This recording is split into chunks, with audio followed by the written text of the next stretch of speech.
right?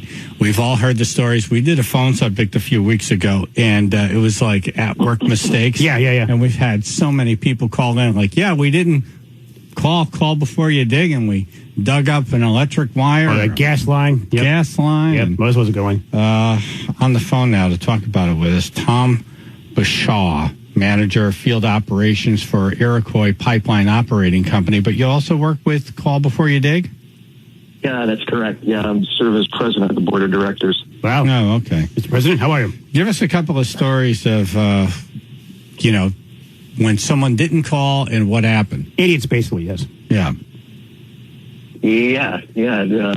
Unfortunately, as much as we try to educate people on this, there's still people that are somewhat negligent and a little careless about the way they do their safe digging practices.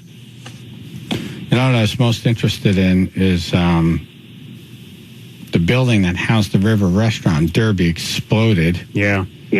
That was December 6, 1985. And I was supposed to be in that building at the time playing a Christmas party for Team Incorporated. Yeah, you and your brother. And 6 people died. Yeah. That actually was on a Friday evening, I believe, in December. And that evening, as you said, they had there were 2 Christmas parties scheduled. And I think they said there was probably expected to be about 800 people there. Oof. Can you imagine? Oh, my God. Can you imagine? Disaster. 6 is a horrible tragedy. Exactly. But it could have been worse. What happened there?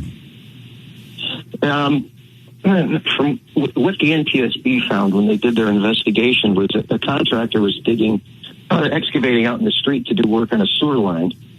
And at some point, they're not exactly sure what, but it appears that he hit a gas utility line.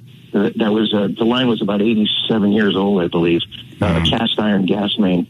And they breached the main, and there's conflicting stories as to whether they actually knew they did it or they didn't know that they actually breached it. But anyway, nobody notified anyone. And what happened, the result was, I guess some of the restaurant workers started smelling gas in the afternoon. Unfortunately, nobody notified 911 or called the utility company, and the explosion is a result of that. So yeah, wow, that building after the explosion sank down a floor. Oh, really? Into the basement. So the first floor was in the basement. The people who were in the bar, there was about a foot left of the front window, just above the sidewalk, and they had to squeeze their way out. Oh, thank God they were alive to get out. Unbelievable. The woman that I spoke to hours earlier was one of the 6 who didn't make it. That's a shame. Yeah, horrible. And that could have been avoided by just making the right phone call. Exactly right. Think, folks, think. And then what about this farmlands of eastern Connecticut in the late 1990s? Yeah, there was... Actually, what it was, and believe it or not, this isn't really uncommon, especially with agricultural, because many farmers do a lot of excavating and things like that. But what happened was he had a horse that passed away. And so he went out in the back part of his farm to dig a grave to bury his horse. And being a farmer, he's out working on his property, tilling the land and doing that. So he didn't even think of, the fact that he was going to bury his horse would... You don't think if you have vast farmland, you need to make a phone call. Exactly right. You think I'm good over here. You just think it's a giant field. What could possibly be in it? Yeah, what we've done, yeah. Yeah, so I guess he was out there digging, and, luckily the utility company had a helicopter that was patrolling, and they saw him out there. The helicopter landed and let him know about it. And the interesting thing about it is that that farmer calls once a year just to notify the call center that he's going to be doing work out there, and that he's aware that there's utilities on his property. So. Gotcha. I have said it was some kind of is this the one that was buried communications cable carrying strategic national air defense info? Oh. Yes, it was.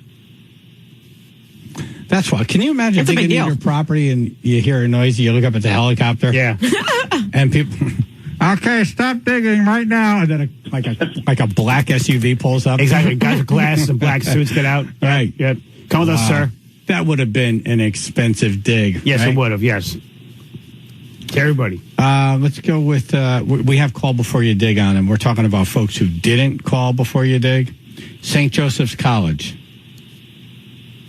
Yeah, that was one where this was back, it's around 2015 or so. They were preparing for graduation ceremonies, and they were going to be outdoors. And so they hired a contractor or hired a tent rental company to come in and install big canopy tents. And they were banging in the tent stakes, metal tent stake posts.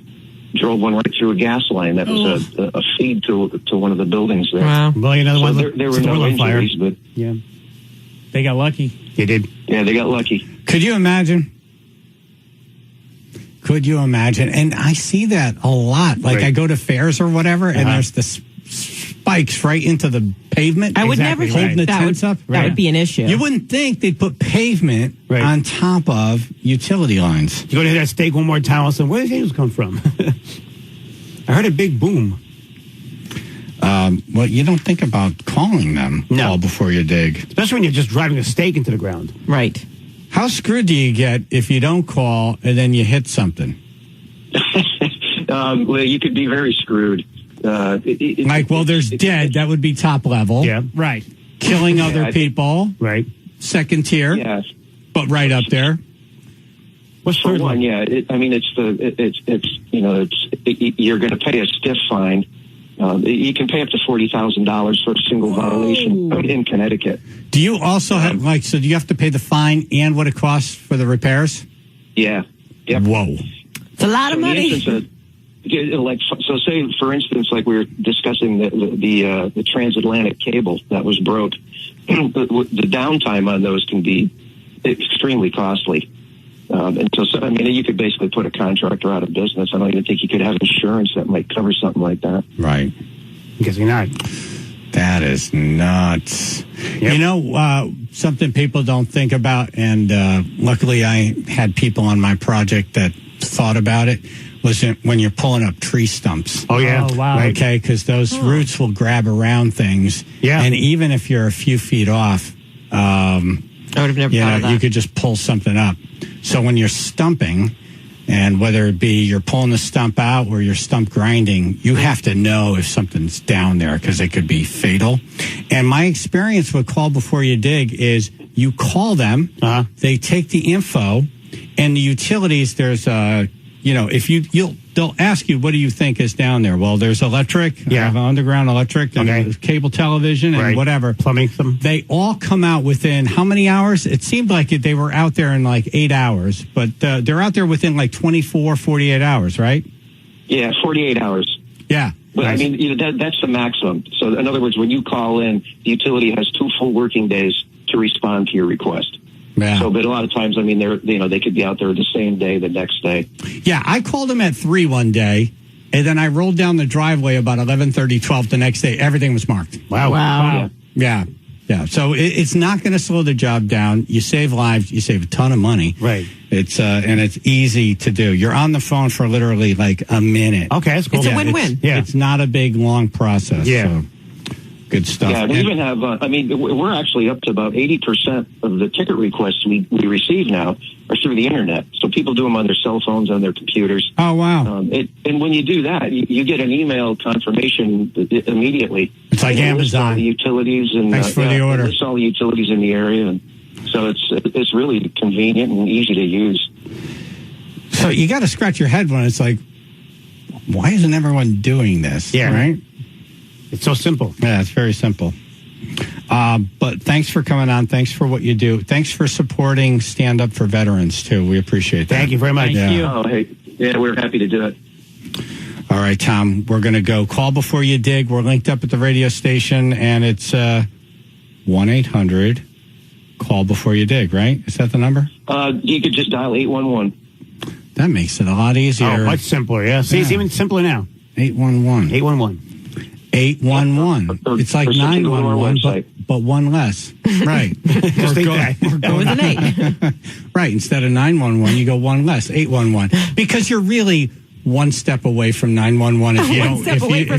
If you don't call 811, your next one is going to be 911. You just said one when you called. That should be a slogan. Yeah, 7-Eleven, yes. All right. Callbeforeyoudig.com for e-tickets. All right. Thank you, Tom. Appreciate it. All right. Thanks, guys. Thank you.